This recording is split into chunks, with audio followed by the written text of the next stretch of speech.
Salmo 32, eu chamo sua atenção para este salmo, para pensarmos sobre o tema, o prazer de ser perdoado. O prazer de ser perdoado.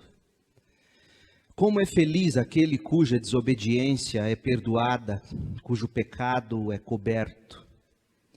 Sim, como é feliz aquele cuja culpa o Senhor não leva em conta, cuja consciência é sempre sincera. Enquanto me recusei a confessar meu pecado, meu corpo definhou e eu gemia o dia inteiro.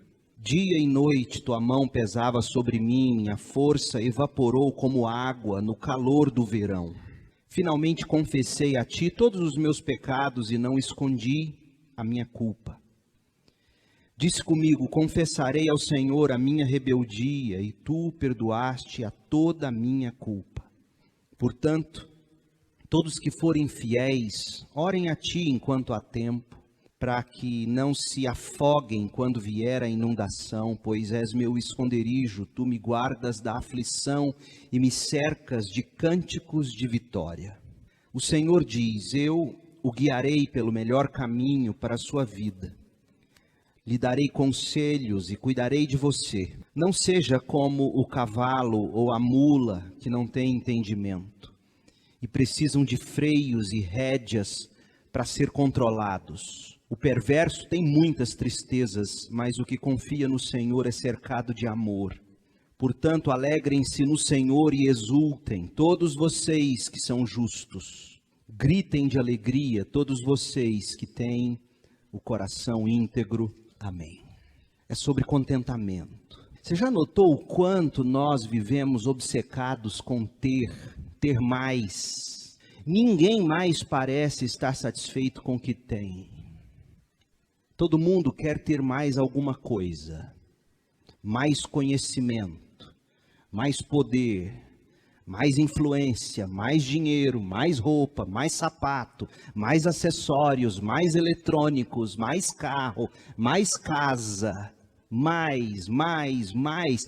Todo mundo parece acreditar que o que vai trazer a felicidade é ter e ter mais. Quando nós atingimos alguns desses objetivos, ou quando a gente alcança algumas dessas coisas que a gente tanto busca, a gente descobre que a gente permanece descontente, insatisfeitos.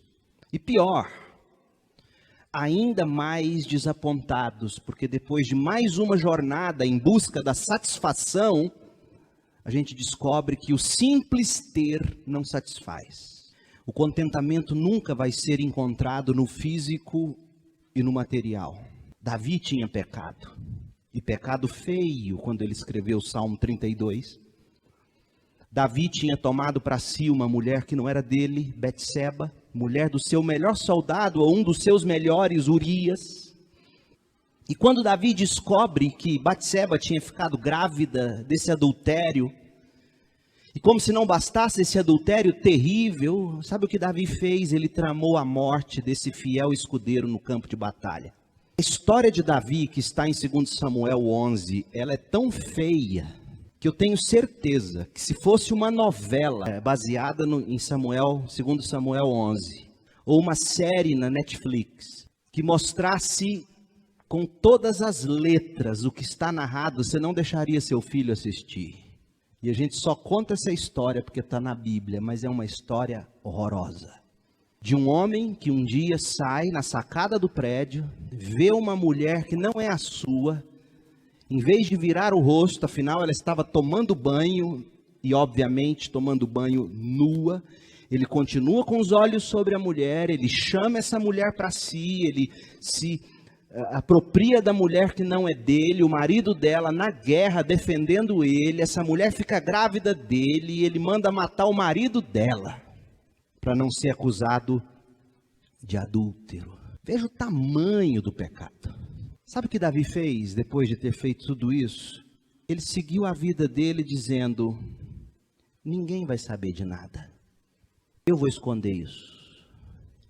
Só que com o que ele não contava é o tamanho do sofrimento físico, do sofrimento emocional, do sofrimento espiritual que o pecado é capaz de produzir num coração que não se confessa.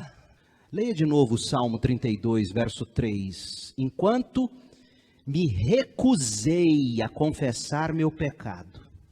Veja que Deus acusava ele o tempo todo, mas ele dizia: não vou confessar.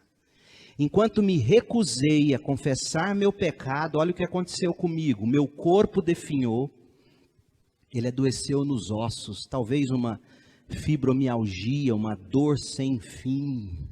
E eu gemia o dia inteiro, dia e noite, tua mão pesava sobre mim, minha força evaporou como água no calor do verão. Sabe aquele asfalto quente, você joga um balde d'água assim nele, de repente você só vê vapor e seca. Davi disse: olha o que aconteceu comigo.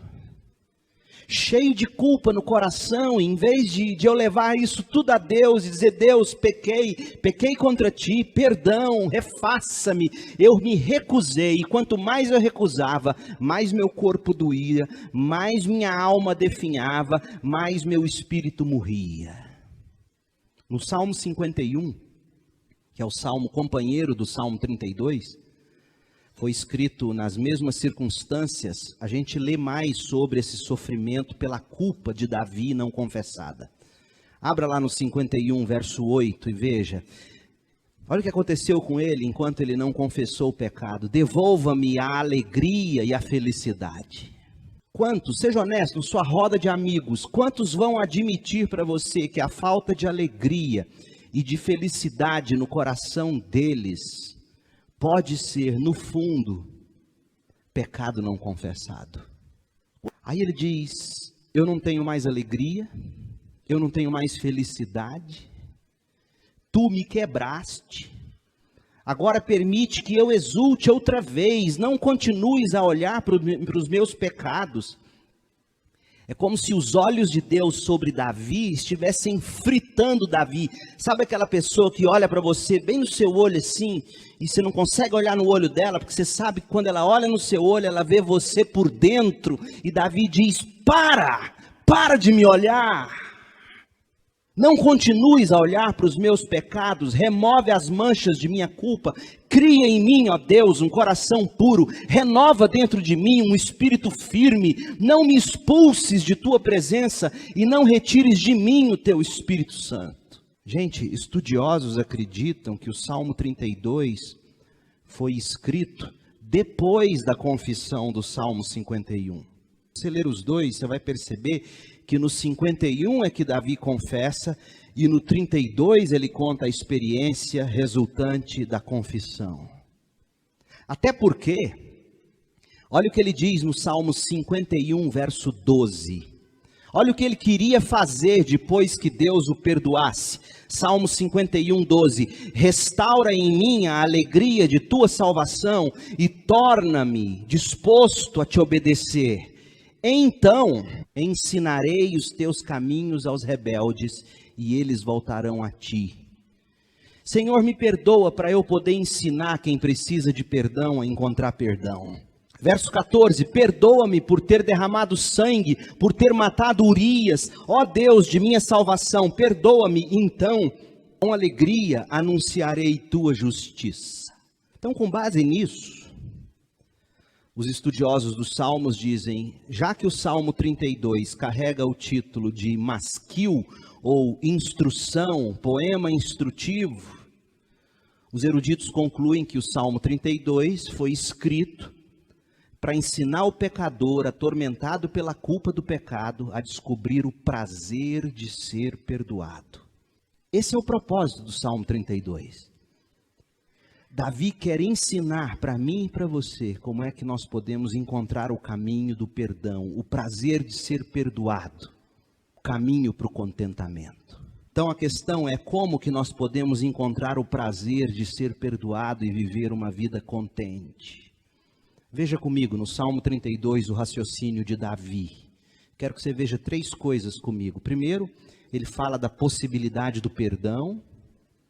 Depois ele fala dos passos para o perdão. E terceiro, os privilégios de quem foi perdoado. Culpa não se resolve com desculpa. Para toda culpa existe um perdão. quando a culpa ela é genuinamente confessada a Deus em nome de Jesus. E note a abrangência do pecado através de 4 expressões que Davi usa para descrever o pecado. Você percebeu isso? Em 2 versos, para falar de uma coisa só, Davi usou 4 termos. 4 termos para falar do pecado. Ele chama de desobediência ou transgressão. Como é feliz aquele cuja transgressão ou desobediência é perdoado, cujo pecado é coberto. Aquele cuja culpa o Senhor não leva em conta, e aquele cuja consciência é sincera, ou seja, em quem não há dolo, em quem não há engano, em quem não há hipocrisia. 4 adjetivos para falar do pecado. Por exemplo, quando ele fala do pecado como desobediência ou transgressão, essa palavra significa ultrapassar um limite. Imagina, você tem uma fazenda, você cerca a fazenda com arame farpado e coloca uma placa dizendo: propriedade particular, não ultrapasse. Está lá explícito, cercado, tem uma placa dizendo: não é seu, é de alguém, e esse alguém proíbe você de cruzar essa linha. Deus vem com seus mandamentos, diz: não, não faz, não pode, não é esse o caminho. E o ser humano faz o quê? Pula a cerca. Ele transgride, ele desobedece. Está falando que o pecado nos tornou defeituosos. Deformado refere-se à nossa natureza, que é inclinada para o mal. Então, representa o pecado como distorção. A gente distorce as coisas, a gente perverte as coisas. E depois ele chama o pecado de dolo ou de hipocrisia. Tem a ver com engano, é fraude. Para toda transgressão existe perdão. Para todo pecado existe uma cobertura. O pecado pode ser coberto. Para toda culpa, para toda iniquidade, existe o fato de Deus poder não levar mais em conta. Deus paga a dívida. Ele não credita ou não debita mais isso da nossa conta. A nossa culpa foi creditada na conta de Cristo. E Davi experimentou tudo isso. Ele experimentou as profundezas do pecado e ao mesmo tempo as alturas da graça de Deus. E é por isso que ele pode agora no Salmo 32 ensinar para nós a possibilidade do perdão.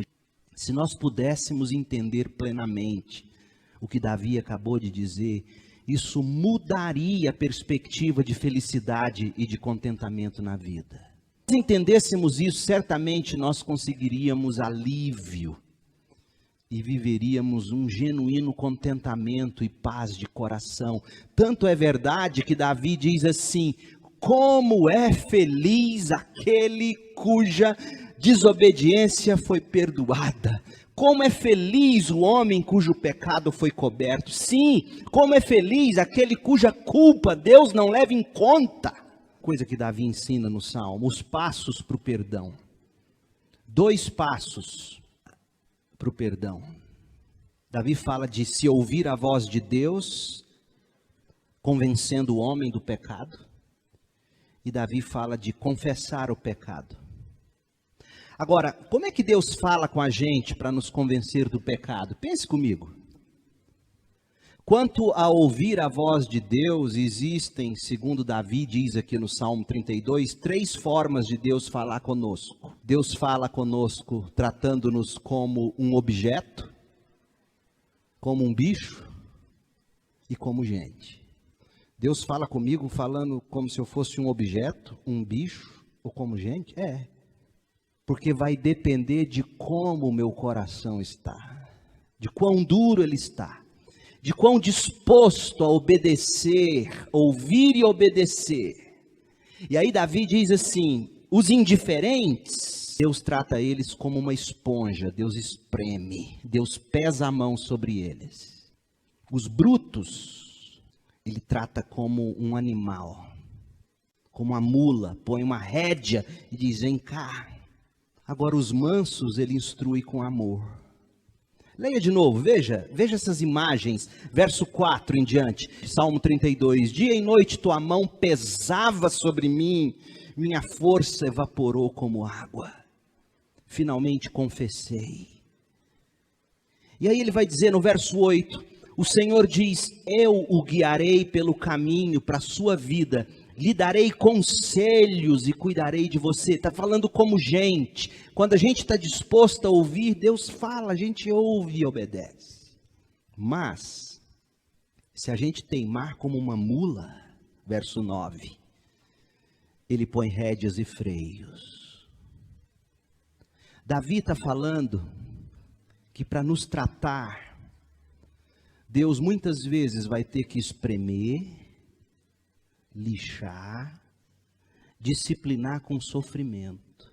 Ou, dependendo do estado do coração, ele simplesmente fala com amor. Vai depender da disposição para se ouvir e se confessar o pecado. Seja como for, gente, o objetivo de Deus não é destruir.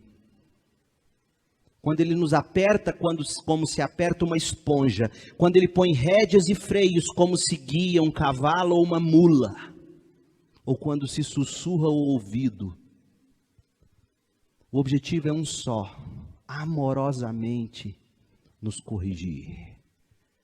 Porque o pai que ama, diz Hebreus 12, de 4 a 13, o pai que ama disciplina o filho.